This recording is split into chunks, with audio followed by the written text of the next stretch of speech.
कोल्हापुरातील जाधववाडी इथं असलेल्या महानगरपालिकेच्या शाळेत गेल्या 8 ते 10 वर्षांपासून ये मत कहो खुदा से ही प्रार्थना आठवड्यातून एक दिवस घेतली जाते। दरम्यान सोमवारी या शाळेतील प्रभारी मुख्याध्यापिका नूरजहान खतीब यांच्या उपस्थितीत विद्यार्थ्यांची प्रार्थना सुरू होती। यावेळी गैरसमजुतीतून काही कार्यकर्त्यांनी शाळेच्या बाहेरून याचं चित्रीकरण करून ते सोशल मीडियावर व्हायरल केलं आणि या शाळेत धार्मिक तेढ निर्माण करणारी प्रार्थना घेतली जाते असा संदेश पाठवला। दरम्यान आज सकाळी हिंदुत्ववादी संघटनांचे कार्यकर्ते या शाळेसमोर जमा झाले आणि त्यांनी शाळेच्या मुख्याध्यापिका खतीब यांच्यासह सर्व शिक्षकांना ही प्रार्थना का घेता असा जाब विचारला। या ठिकाणी मोठा जमाव जमा झाल्यानं काही काळ तणावाची परिस्थिती निर्माण झाली होती। दरम्यान या ठिकाणी शाहूपुरी पोलीस ठाण्याचे पोलीस निरीक्षक अजय सिंदकर हे पोलिसांसह दाखल झाले।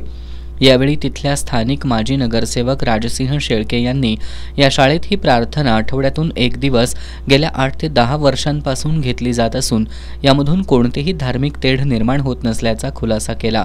तरी देखील या प्रार्थनेबद्दल हिंदुत्ववादी कार्यकर्त्यांचा आक्षेप असल्यास आजपासून ही प्रार्थना बंद करण्याचा निर्णय घेण्यात आला आणि या प्रकरणावर पडदा पडला। कोल्हापूर महापालिकेच्या प्रिन्स शिवाजी विद्या मंदिर जाधववाडी येथे गेले अनेक दिवसापासून ए मत कहो खुदा से ही प्रार्थना आठवड्यातून एक दिवस शालेय विद्यार्थ्यांच्याकडून म्हणून घेतली जात होती। सदरच्या प्रार्थनेच्या 19 तारखेला काही अज्ञात लोकांनी व्हिडिओ करून सोशल मीडियामध्ये त्याचं अपलोड केला आणि त्यानंतर आज काही संघटनांचे प्रतिनिधी शाळेमध्ये आले होते। त्यांनी या प्रार्थनेला आक्षेप घेतला।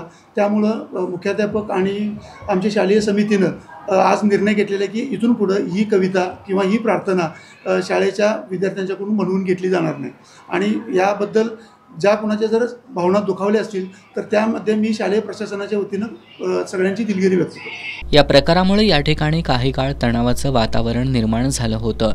मात्र पोलीस आणि माजी नगरसेवक यांनी दोन्ही बाजूंच्या शिष्टमंडळाची भेट घडवून हे प्रकरण मिटवल्यानं तणाव निवळला।